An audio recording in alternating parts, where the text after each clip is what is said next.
కి స్వాగతం. నా పేరు తాతారావు పన్నుపూడి, బీజేపీ మత్స్యకార జిల్లా కో-కన్వీనర్ని. ఈరోజు మా తీర ప్రాంత గ్రామాలలో పట్టపు కాపులుగా అనాదిగా మేము గ్రామ రక్షణ వ్యవస్థగా వస్తున్న మా వ్యవస్థను ఈరోజు కడలూరు బోట్లు ఆ యొక్క వ్యవస్థ మా గ్రామ కాపుల యొక్క వ్యవస్థను నాశనం చేసే పరిస్థితి వచ్చింది. ఎందుకంటే అనేక సంవత్సరాల నుంచి కడలూరు బోట్లు మా యొక్క తీర ప్రాంతాల్లో వచ్చి వేట చేసుకొని మా సంపదను దోచుకొని పోతుంటే అనేక సార్లు మేము ఈ యొక్క జిల్లా అధికారులకు, ఈ యొక్క ఫిషరీస్ అధికారులకు, మెరైన్ అధికారులకు తెలియపరిచాం. వారు మమ్మల్ని చూసి చాలా చులకన భావంతో చూసేవారు తప్ప సమస్యకు పరిష్కారం చూసేవారు కాదు. కానీ ఈ మధ్య కాలంలో మా మత్స్యకారులు ప్రాణాలకు తెగించి ఒక 4 బోట్లను పట్టి 7 నెలలుగా జోలు దున్నే హార్బర్ నందు ఈ యొక్క మత్స్యశాఖకు, రూరల్ పోలీస్ వ్యవస్థకు అప్పగిస్తే వారు 7 నెలలకు కావలగా ఉండి ఆ బోట్లను ఈ మధ్య కాలంలో వారి వద్ద కొంత నగదు తీసుకొని అమ్ముడుపోయినట్టుగా మా సమాచారం. ఆ అమ్ముడుపోయి ఆ యొక్క బోట్లని విడిపించారు.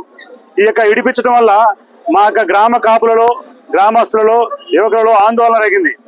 మీరు మాకు ఎటువంటి సహాయం చేయకపోయినా మేము ప్రాణాలు ఒడ్డి మేము మా బోట్లను, కల్లూరు బోట్లను పట్టి మీకు అప్పచెప్తే మీరు మా కడుపు కోత చేసినారు. కాబట్టి ఇది మంచి పద్ధతి కాదని ఇప్పటికైనా సరే ఈ యొక్క ప్రభుత్వ యంత్రాంగం, ఈ యొక్క అధికారులు కావచ్చు, మా యొక్క ఆందోళన గమనించి తీర ప్రాంత గస్తీ కోసం ఒక బోట్ను ఏర్పాటు చేసి ఇప్పటి వరకు 4 బోట్లు విడిపించిన ఈ యొక్క పోలీసు అధికారులు కావచ్చు, కావలి రూరల్ సిఐ కావచ్చు, మత్స్యశాఖ జేడీ కావచ్చు, మెరైన్ పోలీసు వ్యవస్థ కావచ్చు, వారి మీద కఠిన చర్య తీసుకోవాలని, మరియు దీని వెనకాల ఎవరెవరు ఉన్నారు, వారి యొక్క ఆలోచన ఏంటి, భవిష్యత్తు ఆలోచన గురించి మాకు ఆందోళన కలుగుతుంది. కాబట్టి ఈ యొక్క విచారణ కోసం కేంద్రం నుంచి కావచ్చు సిబిసిఐడి ఎంక్వైరీ చేయించి మా యొక్క మత్స్యకార కాపులకు న్యాయం చేయాలని మేము కోరుతున్నాం. ఈ యొక్క బీజేపీ సమక్షంలో మత్స్యకార గ్రామాలు ఉన్నాయో ఈ గ్రామాలంతా కూడా వాళ్ళకు ఒక దాని రాజ్యాంగం అనాలన్నా కట్టుబాటు, వాళ్ళకు ఉన్నటువంటి కట్టుబాటుతో ఏదైతే వాళ్ళ ప్రాంతంలో ఏ నిర్ణయం తీసుకోవాలన్నా కూడా కాపుల సమక్షంలో కాపులందరూ కూడా కలిసి నిర్ణయం తీసుకునేటువంటి ఆచారంతో ముందుకు పోతారు. అక్కడ ఎవరు తప్పు చేసినప్పటికీ కూడా ఆ శిక్షని పోలీస్ స్టేషన్ దాకా కూడా రాకుండా, కోర్టు దాకా రాకుండా అక్కడనే కాపుల వ్యవస్థ ద్వారానే పరిష్కారం చేస్తుంటారు. కానీ ఈరోజు అనేక సంవత్సరాల నుంచి మన ఆంధ్ర బోర్డర్లో ఉన్నటువంటి కడలూరు నుంచి ఏదైతే చెన్నై ప్రాంతానికి సంబంధించినటువంటి పెద్ద పెద్ద బోట్లు 1 కోటి, 2 కోట్లు, 3 కోట్లు విలువ చేసేటువంటి బోట్లు, మన కాడ ఉన్నటువంటి చిన్న చిన్న ఫైబర్ బోట్లు ₹1,00,000, 2 లక్షలు, లేదంటే 5 లక్షల రూపాయలు ఉన్నటువంటి బోట్ల ద్వారా మనం వేటాడుకుంటాం. ఏదైతే పెద్ద బోట్లు ఉన్నాయో వాటి ద్వారా ఏదైతే దూర ప్రాంతాల్లో ఉన్నటువంటి మత్స్య సంపదను వేటాడుకునే దానికి వాళ్ళకి రైట్స్ ఉంటాయి.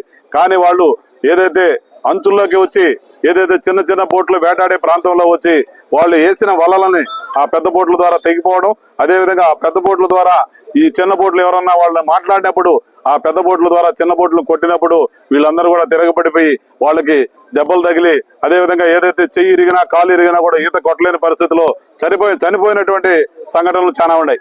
అదేవిధంగా వాళ్ళు మత్స్యకారులందరూ కూడా ఏకమయ్యి మొన్న ఈ మధ్య 1 సంవత్సరం 9 నెలల క్రితం ఏంటంటే ఒక 4 బోట్లను తీసుకొచ్చి అక్కడ ఏదైతే పెట్టడం జరిగింది.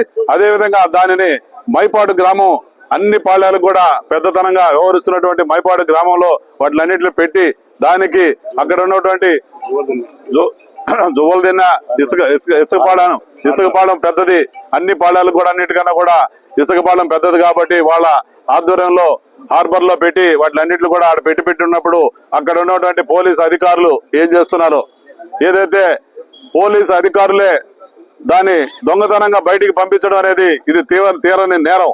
ఇప్పుడు ఉన్నటువంటి మన పోలీస్ శాఖ దాని మీద తీసుకుని వాళ్ళు ఎందుకు ఇంకా సస్పెండ్ చేయలేదు?